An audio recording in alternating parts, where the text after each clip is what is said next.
Ladies and gentlemen, welcome back to the analysis of YOLENO TV. I hope you're well. From wherever you're watching this channel, there seems to be some level of reprieve from for Justin MUTURI, whose security was withdrawn.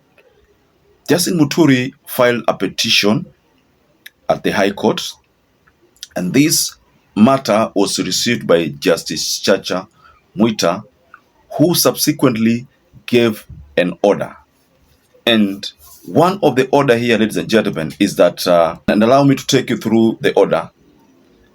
A conservatory order is hereby issued directing the Inspector General of Police to immediately reinstate and or restore security of Justin MUTURI, the former Speaker of the National Assembly, and not to withdraw the security or interfere with it in any manner until 24th June 2025. Okay. That is part of the order, ladies and gentlemen. Now, there's also some timeline which has been set here for the next steps, which have been directed to both the State Law Office and the National Police Commission, who are required to file petitions and applications within 14 days.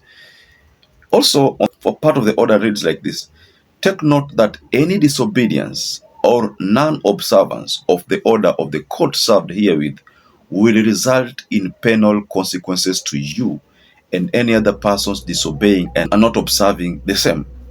So this is seeking to tell the person responsible for the reinstatement of the security that you will be held personally responsible, not the government.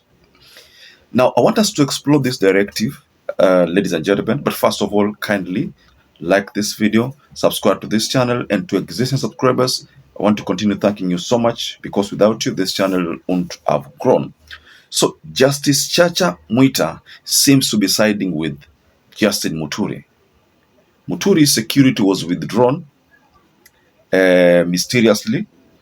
MUTURI has expressed concern about the threat on his life. His life is in danger. These kind of things have come out, but those are things that politicians always talk about anytime the security has been withdrawn. But the big question has been, why would Justin MUTURI's security be withdrawn?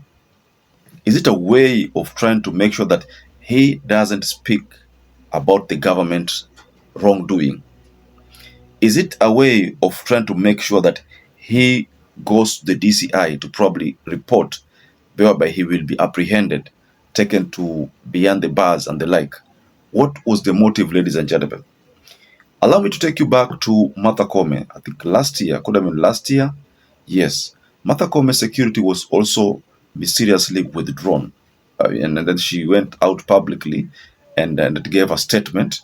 But then what followed is that the Inspector General came out and said that there was some kind of reorganizations, but the security had to be reinstated thereafter. You see, this is a move that the government has been deploying anytime they feel pressured. We also heard about Rigathi. Rigathi's security was also mysteriously withdrawn. But then Rigathi ended up, acquiring the services of his own personal security. So what we are trying to say, ladies and gentlemen, is that maybe there is some ill motive, or there is no ill motive. We can't say that there is ill motive because we don't have facts to prove that. But let's assume security of Justin MUTURI is reinstated, but then he is given fresh new people. That will again pose, MUTURI will be concerned.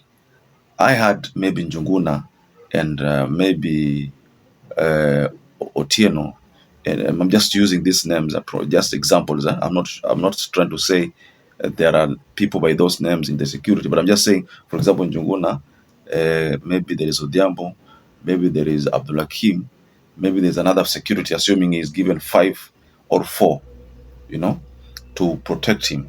So if they come and these are new people, most likely Justin MUTURI hatakuwa na raha, atajiuliza na hii security nimepewa ndio, lakini these are strange people, and maybe they are given fresh orders. The people who can know some of the secrets of these politicians in our security. because they are always with you. So maybe we're just looking at a scenario where maybe itakuwa they be getting data relaying huku, atapewa security ambayo itakuwa na get data relay huku. You see, anything can happen. But let's get back to Justice Chacha Mwita's order. I am foreseeing a scenario where that order is not going to be complied with immediately. Well, just like the order says, respondents have 14 days to file their responses, after which the court will hear and highlight submissions on June 25th. So which means now they're supposed to file their respondents, 14 days to file their respondents. And again, MUTURI is also supposed to, within 14 days, submit supplementary affidavit and any other written submissions,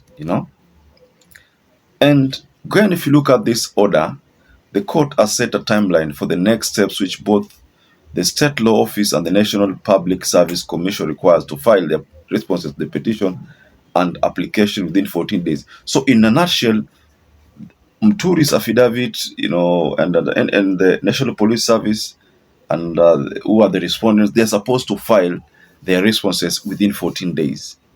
And Justice Chacha is going to conduct this first, I think it's going to be a hearing. He's going to hear and highlight submissions on June 24th, 2025. So that's the time, again, the security is not supposed to be interfered with. Wanasema kwamba ni mpaka huo wakati. Kwa saizi hawawezi kuinterfere na hiyo security, lakini mpaka huo wakati 2025 June, the 24th June of 2025. Now, the big question, ladies and gentlemen, is this. Do you think IG is going to comply? Because we expect MUTURI to continue unleashing bombshell on this regime. Because he's doing it already. Because despite the fact that the security was withdrawn, MUTURI has continued to unleash bombshell after bombshell. There is also another argument here, that is what Justin MUTURI doing the right thing? I mean, he was an attorney general. Is what he's doing the right thing? Because if you look at the previous attorney generals, Amos Wako, Githu Muigai, they have been silent and enjoying their security. Is it that you are not supposed to politic when you ukimaliza muda wako? You're not supposed to politic, because Marende was also a speaker. Marende has not been doing politics. Francis Ole Kaparo was a speaker. There have been speakers, attorney generals, they have not been doing politics. Is it that one of the requirements is that you're not supposed to do politics? Because if you look at the president, let's go to the president, Uhuru Muigai Kenyatta. The conditions for Uhuru Muigai Kenyatta to enjoy zile benefits ni yeye asiplay politics. Those are the conditions. So that is the president. What about the attorney general, speaker? Is that the same thing? You benefit, but usienjoy, you don't play politics, ndio uenjoy zile vitu. Is that what the government is trying to tell Justin MUTURI? That ukitaka kuenjoy ile security ambayo ni serikali inakupatia, hacha kupiga serikali vita. I don't know, but just go below in the comment section and tell us what you think about that. I'm looking at that as one of the reasons why. Just tell us below if you agree with that, you don't agree with that, but either way, I'd like to hear what you have to say regarding the matter. So perhaps if you're watching this video and you've not subscribed, take 1 second and subscribe, like this video. Until you catch up again, stay safe and stay blessed.